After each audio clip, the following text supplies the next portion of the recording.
لە هەر جاکی بن دەم باش دەمە پێشکەشکردنا بولتەنە دەمژمێر 6 و دەستپێکی دەژی گرنگترین سەرنووشە.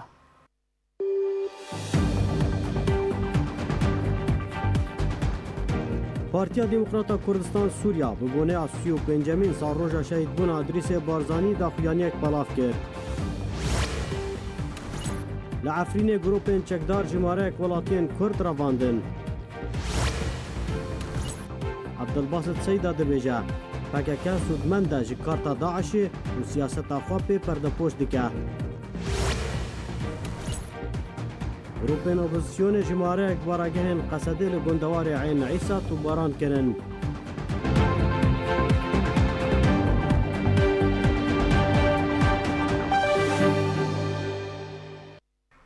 Dubare silav. Partiya Demokrata Kurdistan Sûriya daxuyaniyek bi boneya 35 salroja şehîdbûna Idrîsê Barzanî belav kir. Têde behsa rol û xebata wî di şoreşê de kir. Partî Demokratî Kurdistanê Sûriye daxuyanek bibûneya salvegera 35 ya koça dawî ya xebatkar û Kurdperwerên Nemir Idrîs Mustafa Barzanî belav kir. Daxuyanî de hat ku îro salvegera 35 ya koça dawî ya xebatkar Idrîs Mustafa Barzanî derbas dibe. Ku bandoreka xwe erênî mezin li ser tevgera Kurdistanê hebû weke endeziyar di danûstandinên niştimanî de dihata naskirin. û pêşmergakî ku ti carî ji bo mafê gelê xwe tenazil nedikir. Di daxuyanî de hat ku îro em xebatkarekî pêşmerge û xwedî helwesteke siyasî bibirtînin û bi kar û xwîna şehîdên pêşmerge şûna xwe navxwe û herêmî hebû. û Kurdistan bû cihê aramî û seqemgiriyê û şaristaniyê li deverê. Serkirde û xebatkar Idrîs Mustafa Barzanî di sala 1944 dayîk bû û di dibistanên Olî de xwandina xwe kir. û di sala 1961 da tevlê refên şoreşger û şoreşa Kurdistanê bû û ji ber kar û çalakiya wî bû endamekî çalak di nava serkirdeyê te Partî Demokratîk Kurdistanê da. Ji bilî rola wî ya giring di warên diplomasî û leşkerî û rêxistinî da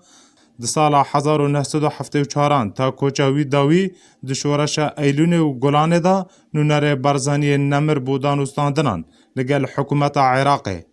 û di sî û yekê çeleya 1987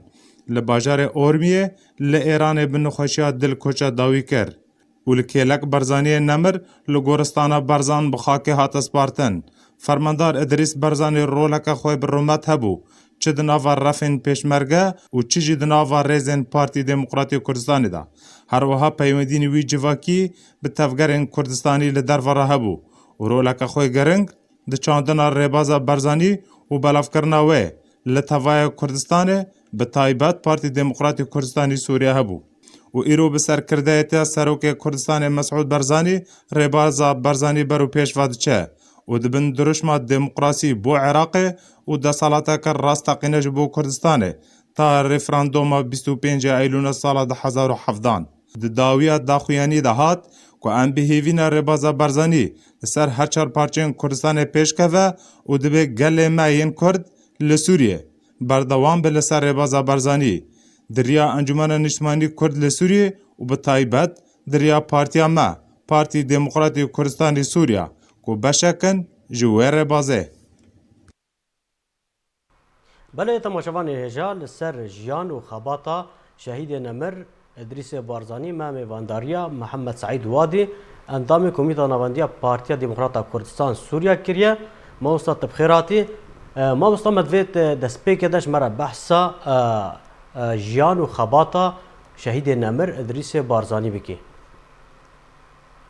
Zor spas ji we re karmendê we re. Rastîga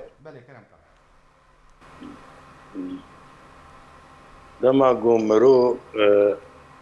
dîroka Kak Idrîsê Nemir ew pêşmerge hêja ew zanê bi rastî ramanekî wî pir hêja hebû di şoreşa Gulanê de taybet yanî. Ji wan pêşmergê gelekî yanî min gelek meydaniyan dîtin ew kesê gopêr şikar kirin wek mufekkirkî wek Felekedîn Kakayî wek Mihsin Diceyî geleka jwan behsa dora wî û hêjabûna karê gotkir çilûkarî bû di siyasetê de çi qasî jî û pêşketî bû di roşa eskerî di leşkerî de çi qas pêşketî bû çi qasî karî bû şoreşa Kurdî cevha got ew têk hetaye bi temamî diva bû dijmin li pêşiya wî bişke û wextê got aşîtî bihata xwestin jî ew bi rastî muhendisê aşîtiyê bû ew muhendisê avakirina Cebha Kurdistanî bû yanî êgo Cebha Kurdistanî esasê wê danîn Cenabê Idrîsê Nemir danî yanî ji êgo bêtir bawerî danî û Kurd ne li ser hev ve em ê nikaribin tiştek serxînin em ê xwe bi hevdû biêşînin û wê dijmin ji xwe li me biferricî yanî biryara gostin carekê Serok Barzanî ka Serok Barzanî Mesûd ji merxal kir çawa got biryar stin got divê em herin cem Mam Celal wextê şerê di navêna wan de biryar stin got ez ê herim cem bê got bi şer bisekin û bê tiştek ku elmê wan kir û got ez ê bêm va ez hatim wefdek bi min re yê û hat li ber celasekînî got kerem ka kaxata spî tewqîya bike hatî dawa çitke ne tu karin me bidawî bînin û ne em karin te bidawî bînin û talî jî em her du jî dibêjin em armanca me serxwebûna Kurdistanê ye ji bo çê em ê şerê hev bikin yanî bi rastî got ketin hevdû stinfarê nava çî bû yanî rê pêşiya wan nema û li wir Cenabê Kak Idrîs tewqîya kir ji wan re got ka kerem bikin û çi dixwazin em cahezin ji bo gem û mixabin ew wî nedî got Cebha Kurdistanî hat avakirin lê esasê wê wî danî nas kir ev ji alî mesela wî aşîtiyê çawa karî bû kakî pir hêjadî mecalî dibikiraya di alî siyasetê de yanî min gelek cara dîtî hatî gotin nifsa Kak Felekedîn bi xwe ji mir roşawî got ez xwe dibînim mirîdî wî ji ber got insanekî pir Mihemed li vê derê dixwazim bêne ser aliyê rola şehîdê Nemir de destxistina mafê Kurd çawa ku te xwe jî amaje pê kir ku bi naxeya herî sereke ji bo bereya Kurdistanî ava kir da ku daxwaze mafê Kurdî bikin rola wî di vê buwarê de eger tu rûne heyî bixê ser da gelkî rola wî giring bû eşte dim wîna esasê esas wî danî di bira Kurdistanî de ew wî danî bi Mam Celal re çû cem wana û got em ê tiştê got hûn li ser kaxata spî zêşter tewqîya bikin û kerem bik bê tişt dixwazin û divê em bi hevdû re bin û Cebha Kurdistanî bi rastî ew wî dewra wî a yekemin bû Cenabê Serok Barzanî xwe ji mer got heta wextê got xeluqatê ji qîbel me yekîtî çê dibû Serok digot ez tewqîya Kak Idrîs ez nehêlim bo şerê ez ê iltîzamê bi tewqîya wî nabikim a aşîtiya got avakirina bera Cebha Kurdistanî ji vê a wî de êgo danî ber Cenabê Kak Idrîs danî bera Kurdistanî esasê wî rewla wî gelkî têde giring رولا شهید نمر ادریس بارزانی دیگه خستنا عالی کردی لحرم کردستان و خوراگریا شورش ده تکاریش مر بحث بکی بله د کردستان ده yani yek ji wan kesê ku Cenabê Barzanî mezin mesela gava ku çû tifaqîya adarî tewqî bike bi rejîma Iraqî re yek ji wan kesê ku gava ku di şoreşa adarê şoreşa Eylûlê berî ku biherife wextê ku çû û cem nîzamê Iraqî wê çaxê cem rejîma Iraqî gokanî hûn çi dixwazin hûn dixwazin texeliyê ji pirçak erdê Iraqê bikin ji şarê ji bo ku hûn hîsarê ser me çêkin çêtirê ku em bigên tefahumekê bevdûrê ku hûn texeliyê ji erda Iraqê bikin wê çaxê ketin pêşiya wî ku wî bikujin îca gelkî zekî bû di van mesela de seyra xweşand baş qe û ew bi tişkî di bi rengekî diçû ketin pêşiya رژیم عراقی و چغی نابیشینه وجن يعني كاك ادريس جالي رولاوي د هندري كردستاني د شورشي بخده نه لشکریان گل کی پیش کتی بو و سیاسیین جی گل کی پیش کتی بو او جوان کسی گو دائما دخوز گو مالا کردی سر هفت بینه بکی یک يعني قال لك افد في مجال الشغلي والدبلوماسيه كوي قال لك خرطابو يعني من قال لك محسن زي هداركر قور مذكرك جنابي برزانيين مازنش خاص جماع هلدج نظامي عراقي قو ازوي ومسعود وكانت كسي يدر رونشتيبون ورابو بلكشاند ونيفيسان ودامه قو بحكمي از محاميمه قوشت ليبنر قو والله از محاميمه قو مني قريب وقلت ليه كين بكره انا ليك زي ده بكره يعني كادريس براسي خساره تقناي عوضان ند شورشا كرديده وند بيشروجا كرديده رولاوي قال لك يقرنبو راسكر باشا مامۆستا محەممەد یانی دوردا بێگومان دەماک و شۆڕەشێن کوردی دەست پێتکردن ڕاستی نسکوان دەهات ڕاستی یەکبوونە دژمنێ کوردان دەهات دوردا ڕۆلە شەهیدێ هەردەمساغ دە بەرزکردنە ورەیە وڵاتیان هەرێما کوردستانی و خۆراگریاوەدا بە چ ڕەنگێکی دوردا چ ڕۆلێک دەدیت قال لك رولاوي دالي دانو تسندنه ملتي كردر حتى قال لك جرام رد قد هاد قلت ان افكسي قوك ملحم ديوان بوان دانو سندن ذكرن جبركا قديش جارك الثاني مدي تختك الشاميه مؤتمر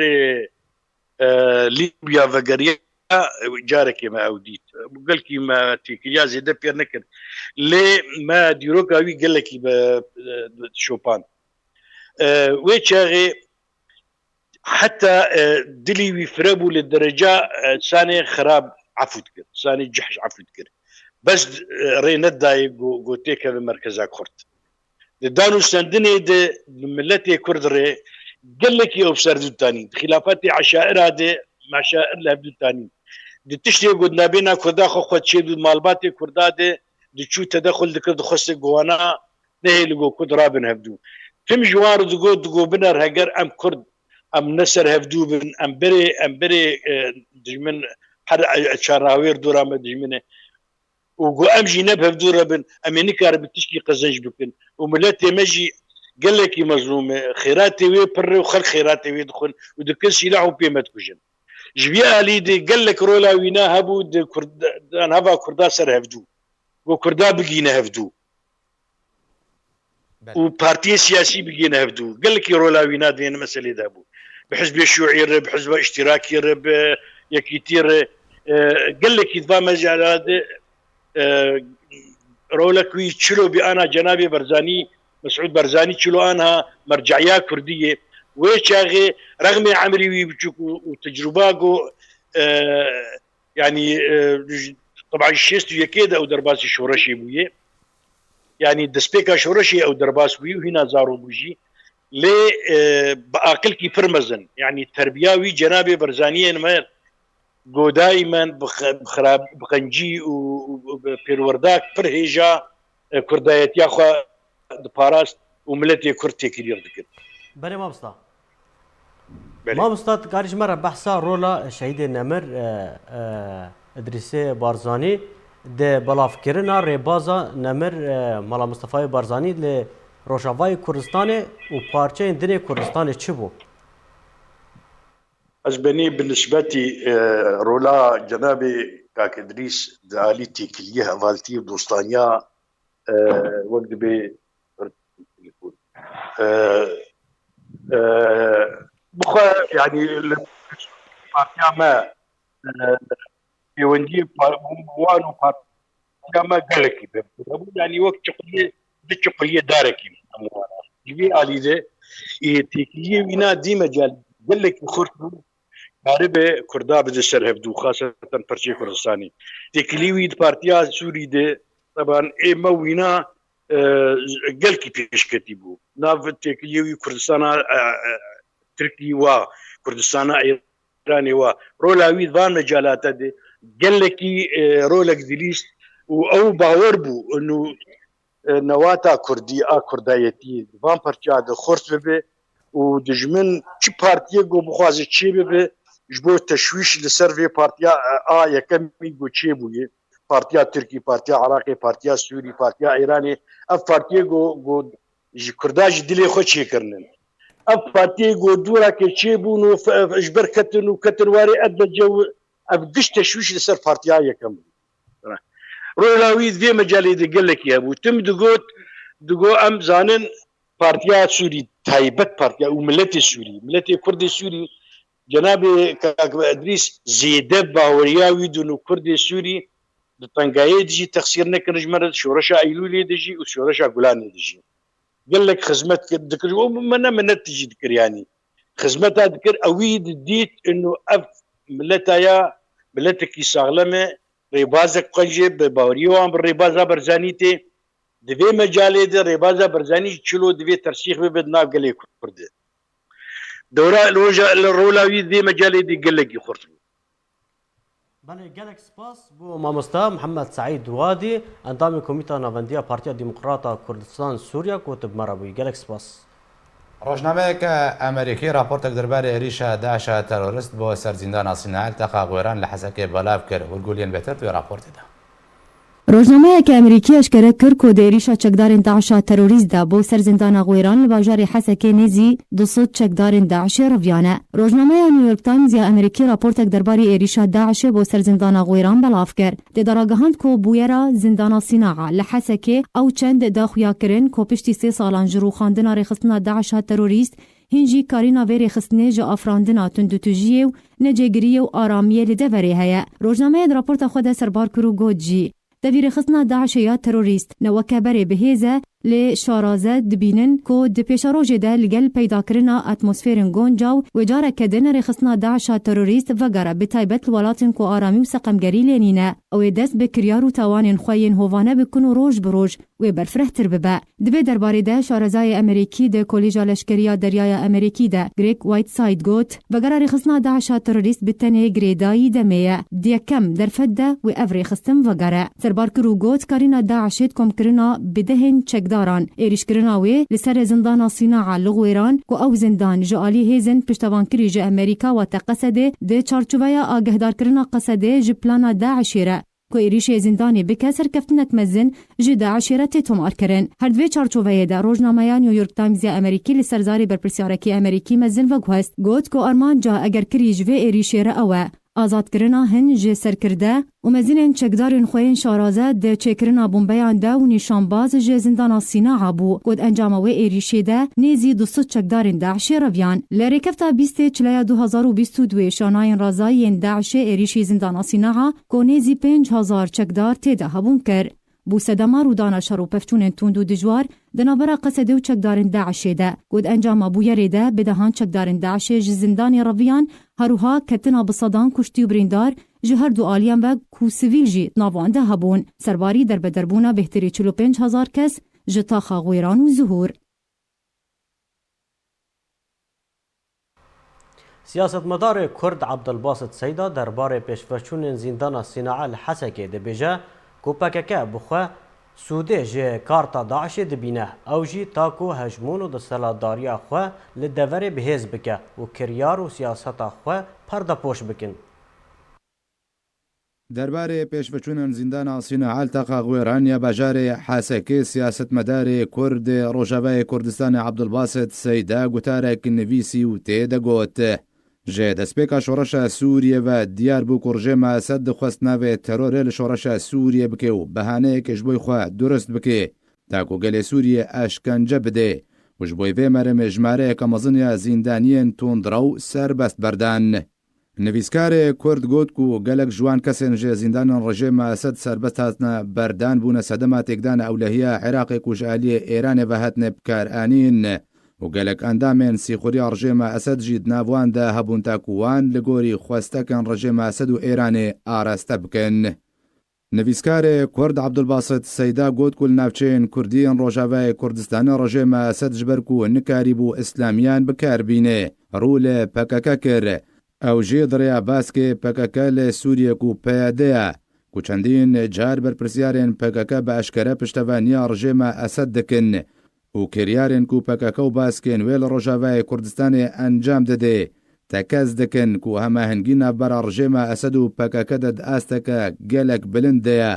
û tevaya pêşveçûnên li navçeyên Kurdî rû didan. Proseya teslîm û îstîlamê bû navbera rejêma Esed û PKK de bi taybetî dema ku PKK di destpêka şoreşê de tekez kir ku ew ji bo parastina Kurdan ji terorê hatiye deverê ku ew jî di demekê de bûhîna Daeş û Cebhat Nusra nehatibûne avakirin. Weke nivîskarê Kurd dibêje ku di yekem civîn de li gel Amerîka berpirsiyarên Amerîkî em ji egera bikaranîna tundrewan ji aliya rejêma Esed ve agadar kirin û got berpirsiyarên Amerîkî gotin ku rejêma Esed wê kar bikêta ku cîhanê li hember pêşveçûnên Sûriyê li pêşiya dû bijardeyan deynê ku ew jî stemkarî wiyan jî teror e. Herwiha Abdulbasit Seyda got ji ber sistbûna ektîva civaka navdewletî li hember pêşveçûnên Sûriyê rejêma Esed ew derfet istiqlal kir ew jî bi alîkariya Rûsyê û Îranê û rejêma Esed terora ku bi xwe ava kir di berjewendiya xwe de li dijî şoreşê bikar anî. û halwêsta jimareyek serkirdeyên opozîsyona Sûriyê alîkar bûn ji bo bicîkirina pîlana rejêma Esed. Abdulbasit Seyda got ku li şûna piştvanîkirina welatên navdewletî ji bo şoreşa Sûriyê Daeş û teror bûne armancên serekeyên wan welatan ew jî li ser hesabê piştvanîkirina şoreşa Sûriyê ev çend piştî dabeşkirina hejmûna navbera Amerîka û Rûsya de li Sûriyê bi zelalî hate xuyakirin. Abdulbasit Seyda di berdewamiya gotinên xwe de got ku qesede di şerê dijî Daişê de bi tenê ferman bicî kirin û tûgirîngiyek jî neda hestiyariya navçeyên ku şer lê dike û bê ku guh jî bide jimareya qurbaniyan û bi taybetî qurbaniyên lawên Kurd ku di şerê Daişê de qesede ew dane koştin ku ew jî li gorî rêkeftinekê navbera PKK û rejêma Esed de bû ku tevaya lawên Kurd bikevne sengerên şer de li tevaya xaka Sûriyê. û li hember wê rêkeftinê jî PKK çek û pere wergirtin û azadî li rojhilatê çemê feratê nehişt û gef lê xelkê xwarin û dijberên xwe winda kirin û destê xwedanî ser abûriya deverê û bi taybetî petrol û dexil û dan û deriyên sînûrî û bac li ser xelkê farz kirin û tevaya hêzên siyasî û bi taybetî partiyên Kurdî ji qadê dûr kirin. Abdulbasit Seyda dibêje piştî bidawî hatina şerê Daişê ji sala 2019 ve li Sûriyê û desteserkirina bidehan hezar ji çekdarên Daeş û malbatên wan beriya çend rojan êrişê zîndana Sînaal texa xwêraniya bejarê Hesekê Şaliyê Daişê ve hate kirin ku ev êrîş wê çendê didê xuyakirin ku hîna kêşeya Daişê bê dawî nehatiye û ew bombeya demkî cihê metirsiyeka mezin e eger heye di her wextekî de were teqandin. Abdulbasit Seyda got jî ku gelek çîrok derbarê pêşveçûnên zîndana Sînaal hatine gotin lê di rastî de armanc ji êrîşê nûkirin û bihêzkirina mîlîsiyatan bû ku bi xwe beşekin ji projeya Îranî li Sûriye û Iraqê. PKK bi xwe jî Sûdê ji kar te Daişê dibînê ew jî te ku hejmûn û desalatdariya xwe li deverê bihêz bike ew jî piştî bilindbûna dengên ku behsa gendaliya di nava rêveberiya PYD de dikin û têkçûna rewşa jiyanê û derketina çîneke gelek zengîn li Rojavayê Kurdistanê û li navçeyên Rojhilatê çemê feratê. Dê dawiya gotinên xwe de Abdulbasit Seyda got ku PKK desalatdarê feعlî yê deverê ye tevaya baskên xwe ji bo perdepoşkirina siyaseta xwe li Sûriyê bikar tîne ya herî diyar ew e ku yek ji armancên êrîşê zêdekirina dijminatiyê navbera Kurdan û Ereban de bû û ew êrîş yek ji wan pîlanan bû ku metirsiyeka mezin di nava gelê Sûriyê de yê ku li dijî rejêma Esed derketibû belav bibe. قەسەدا داوین ئامارە قوربانیان عێریشە زیندانە سینعا لە حەسەکەی بەڵاو کرد و لێ گۆری ئامارێ ژمارەیە کەسێن ژە قەسەدی ژیانە خۆش دەستدانە بهترە ژە 120 کەسی. ئیرۆ قەسەدە داخوایانیەک دەربارەی داوین پێشبەچوونن زیندانە سینعا لە حەسەکەی بەڵاو کرد و لە گۆری داخوایانیە ژمارەیە کەسێن دنابارێزن قەسەدە دەکو ژیانە خۆش دەستدانە گەهشتە 117 کەسی و هەفتێ و هەفت کەس داعشێ دە زیندانەدا ئەو تەسفێکردن بێگومان ژوێ ژمارێ هەروەها دەدەخوێنیا قەسەدە داهاتیەک و 4 وڵاتیان سیڤیلژی ژیانە خۆش دەست دانا و ژمارەیە چەکدارێن داعشێن و هاتنە کوشتن گەهشتیە 374 کەسان.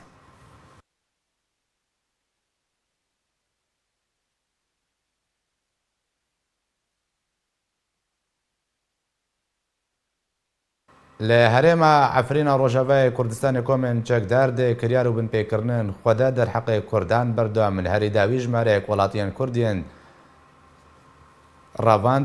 ژمارەیەک کوردێندن ڕەڤاندن و کوتا هەتاوەکە نەهاژی چارەنویسەوە نەدیارە.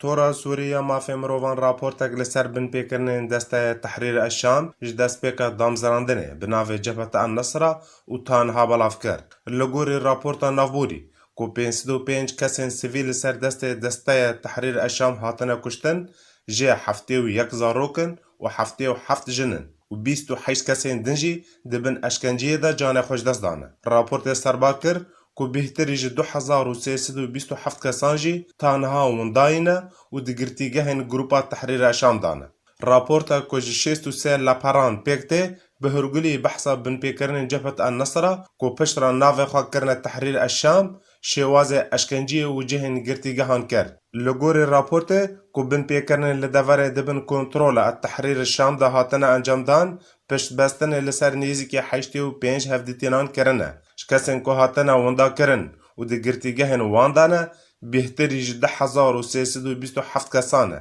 Ji wê hejmarê 43 zarokin û 44 jinin tanha di zîndana dane. û bêhterî binpêkirinên Tehrîr Eşam di sala 2015 da bû. Her wiha 273 kesên din jî rastî gefan ji alî grupa navborî ve hatin. Tê zanîn ku zîndanên Tehrîr Şam 156 in, jê 46 yên sereke ne. Tora Sûriya mafê mirovên di dawiyê raporta xwe de ya ku ji 63 leperan pêk dihat got ku deverên dibin kontrola Tehrîr Eşam da rastî binpêkirinên yasayên navdewletî û yasayên mafê mirovan tên û daxwaz ji encûmena ewlehî kir ku çareseriyakê bi zûtirîn dem da ji krîza Sûrî re bibîne û gavên cedî di demeke diyar da bavin û li gorî biryara encûmena ewlehî 2254 ya sala 2012 li Cenêfê û di dawî de daxwaz kir ku dibe grupên radîkal yên şîî yên ser bi her du welatên Iraqê û Îranê ve têkevine lîsta tîrorê û werne armançkirin. بەڵێ تەماشەوانێژە ئەو راپۆرتیا بنپێکردنên دەستەیە تەحرîر شام بوو کۆژ دەمەهاتی یاڤاکردن و هەتاوەکەنها ئەنجامدانا ناژی کەرمکەن گوێویستێ راپۆرتە کو دەربارەی عەفرینê هەتبوو ئامادەکردن.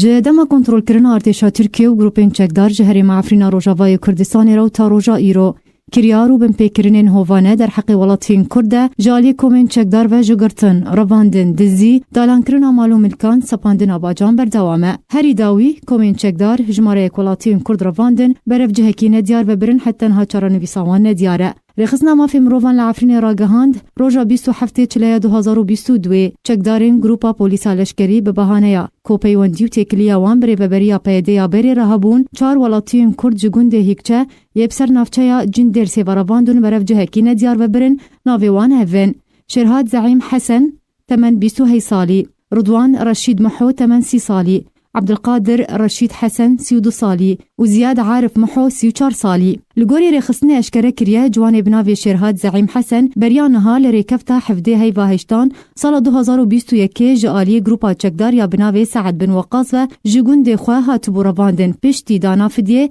serbest hat berdan. Heman çekdaran li rêkefta 12 vê mehê bi şêweyekî hovane girtin sermalên welatiyên Kurd li gundê Qoçman yê bi ser navçeya Cindersê ew jî mala Ferhad Mihemed Musa yê temen 51 salî, Hennan Mihemed Musa mixtarê gundê Qurbe temen 57 salî, Beşşar Hennan Musa 27 salî kodayîka Ferhad Mihemed ya temen 8 salî, her du kurên wê Hesen û Ferhad rastî lêdanê hatin piştre ew revandin û piştî 11 rojan li rêkefta 23 çileyê li hember fidyê serbest hatin berdan. Lê çarenivîsa Beşşar Hennan Musa ji roja hatiye revandin û tanha nediyar e. Li rêkefta dihê çileyê jî çekdarên polîsa leşkerî ciwanê bi navê Behcet Hesên Ake ji gundê Remdan lê ku ew bi xwe neşteciyê navçeya Cindersê hatiye revandin berev cihekî nediyar vebirin, تا روژا ایرو چارانویساوی ندیاره وری خصنه دیار کرجی که روژا 18 و مهه 4 ولاتیون کرد جگوند تویق به تومتا کوپیوندی آوان بری و بریا پیده یا بری راهبون جالیه چکدارین پولیسا لشکری هاتن رواندن أولاتي جي نافيوان أفن أحمد أمين على الخدو سلام أمين على الخدو مصطفى عبد الرحمن عمارة كوتان هاچرا نويسا وان جي نديارة رخصنا ما في مروفان لعفرين راقهاند كو جروبين تشيك دارين بسر حكومة سوريا دمكيوة قرتن سرقون دي قربال نافچا جندرسي مختاري وي گونديجي بناوي حنان محمد موسى لآلية كدين جي چكدارين جروبا سلطان مراد جواني كرد صبري منان رشو يسي وهي سالي جي گوندي درويش يبسر نافچا راجو ودما كل سركاري خوب ورفاند بوجه كي نديار وبرن امان خصنا اشكره كرجي كوليري كفتا شش هيفا دوازان جروبا چكداريا بناوي جبهة الشامية قرت سر گوندي ترنده يبسر نافن دباجاري عفريني دوالاتين كرد كو يك جوان ناوي وي مصطفى ناصر حكمته تمن بينجي سالية ولاتي دن حتى نهانا في بنهاتي اشكر كرن رواندنو برف جهكي نديار وبرنكو حتى نها چاران ويسا هردو ولاتيان ندياره هروجا بيستو نهي برچليه چكدارن جبهة الشامية بتومتا كوبيونديا وامبري وبريا بايديرا هبو ولاتي كرد عابدين عز جباجاروكي معبط لرواند داروجا ايرو چاران ويسا ويجي ندياره لركفتا بيستو شش هيفا دوازدهان ولاتي بناوي حسن حاجي كو بحمودا ايبي تيناسكرن جباجاروكي خوا معبط لجالي چكدارن جبهة الشامية وهاتا رواندن او جي حتى نها چاران ويسا وي ندياره لهرما عفرينا روجاواي كردستان يك روجي كريارو بن بيكرنن كومن چكدارين هوفانه در حق ولاتين كرد جگرتن رواندن دزيو تالان كرنا مالو ملكان سپاندن آباجان نهاتيا راوستاندن ببردوامی او كريار در حق وانده تين انجام دان بيكو حتى نها سينورك جوان كريارو بن بيكرنان را وردانين و روش آرام او لهببه لا سر به مجاري بر خدمت جمع چالکوان سویل صلاح زیبر ده کمپیوتر نهیب قنصر بن بيكرن جروبن چکدار كل عفرینه تن انجام دار ما مستا صلاح دم باش بريا حمود شتكي ايرو داوين روجا جمعها يكي سال انوز خازم ده مها يكي ده كو جروبن چکدار او بن بيكرن انجام دار چنه وچ فرق جداهي ناف براواندو بن بيكرن سالا بوريات انجام دار ايوار باش سلاف ورا حقت بن بيكرن هرد بردوامه راست یک جارا کم دبی زیده دبی گورای روزان لی گورای سال بوری طبعا ای سال هین مهک درباز بویه طبعا کم نبویه لكن نوک بریجی دبیگ اف وقتا نها هنک برف و ری قطبو بون تأثیر کربه لی پن بکرن هین هیا و خلقی جبو قرتن وجبو فدية ودرا أو بردوامة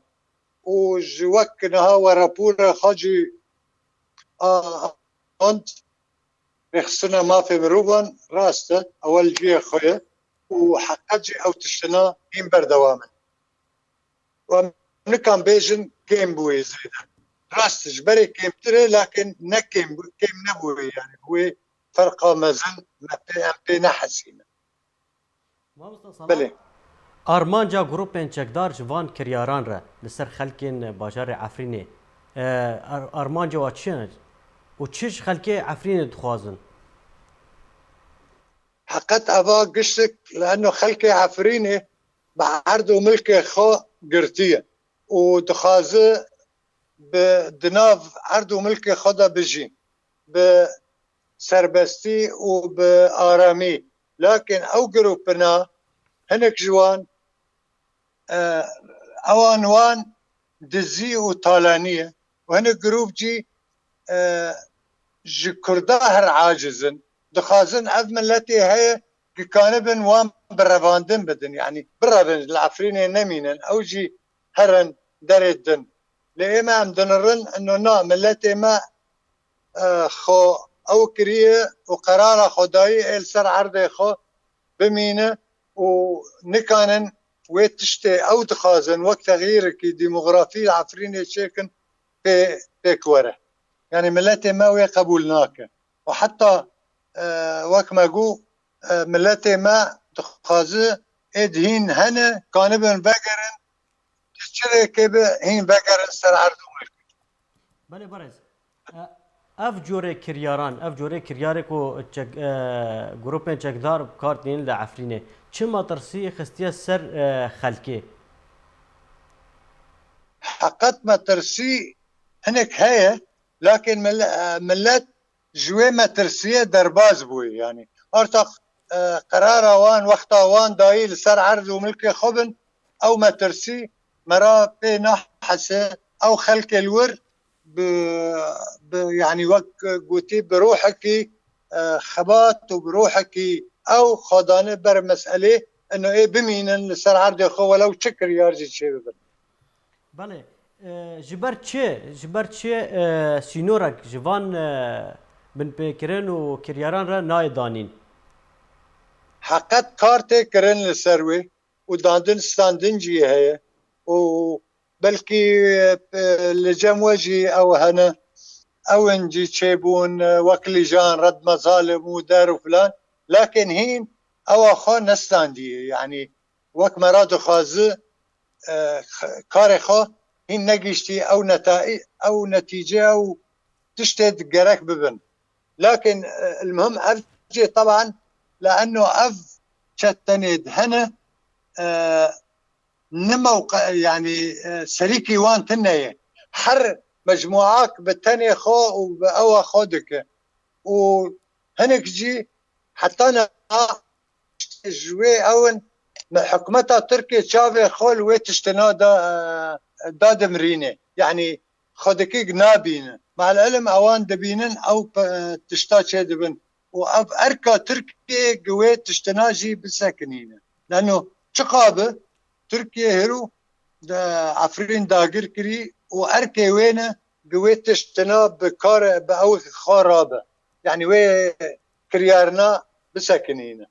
باشا مامۆستا سەلاح ینی پرسە هەرێکین گرنگ دوبەر دەدەما بۆ گروپێن جەکدار دەرباسی عفرینە ڕۆژەبای کوردستان بنەوە حتاوەکەیرۆ مەترسیدارترین پیرانە و بجیتکن چیە لە دژی عفرینێ و کوردێن عفرینێ يا سيدي تشكتار روجا درباز بونا حطانها طبعا وان درباز بون بأومتيكي وملاتي دين جيهانين على اساس كسي العفريني نميني لانه وقت مؤامرات اللي صار عفريني هبو كعفرين بغلبة يعني اوان ورن عفريني وكسل عفريني تنبه لملاتي ما وقتها دي او تشتنان رأسا جروجا عولي هما جروجا يكيدا دست ببقري كر و 350,000 كس بقري عفريني ومال وملك خو فارسن او دانا كبن بنوي زغتو كريارد او شتنا دكن طبعا اسمك بروك ما جو او شتنا قشتك خلكي دقرن وبس برا او كرن برددن معناه وي نا تجاري او نلوي حيرين كيدا ندستاندن بإدارة بري رادكر بياديرا نا اوان لبرا حيرين لخلكي حيرين قملتي ما فقاربكن برشيبكن كان وقت ما جو محاولكن هين اوجي دركبن منطقة عفرينة لملتي ما درناكبه بقناعتها ما وكار جيرة تكرن وجواكت سيفيل لعفريني كارن باش دكن واتصالات دوانجي يعني حتى بتلافي را بدر الدن را هنا قويكر يارنا هنك ري لي بقرن وايما ابو متنق امي كانبن بوقتك ندور او نابستينن قبي شتنا جندو باجاري عفريني دركبن لأن وقتها أوشتش جندو باجاري عفريني دركبن وحالتها مدني بقري عفريني ملتي عفريني كان خاي درك بله گرک سپاس بو چالکوان سیویل صلاح زیبار کت مربوی گرک سپاس بو وازانیاریته اول دو روزن و گروپین چکدار به توپخانه اگران گندوار عین عیسی و ریا انفورا ناف دولتی تو باران دکن جدارکی خوجهی راگهاند که 10 جارکی دن گروپین چکدار ین بسر حکومت سوریا دمکی و به توپخانه اگران باراگهین قصده لگوند الدبس الخالدیه ابو نیتونا و ریا انفورا ناف دولتی آرمانج کرن و ده انجاما و تو بارانه ده زیان مادی رودان بکوتانها زیان جانی ورنه اشکره کرن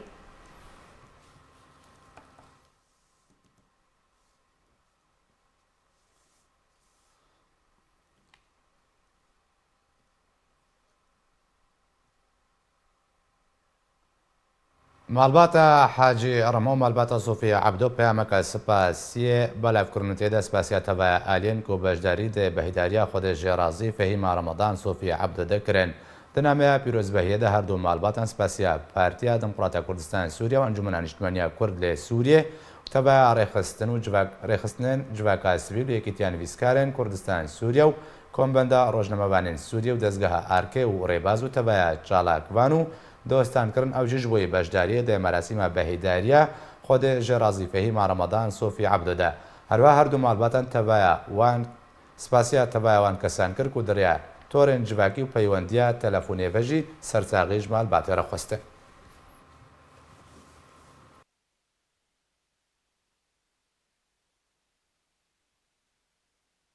ئەبێ وایم گەشتنە داویا بوتەنێ بەریب داوی هاتنێ دووبارە سەرنوچە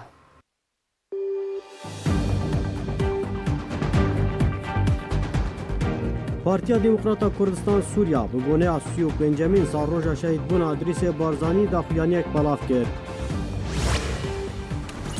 Li Efrînê grûpên çekdar ji mareyek welatiyên Kurd revandin. Abdulbasit Seyda dibêje PKK sûdmend e ji karta Daişê û siyaseta xwe pê perdepoş dike.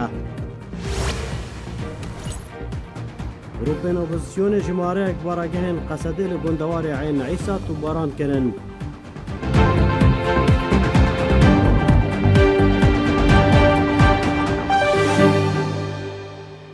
Her şad منت خێر و خۆشیێدا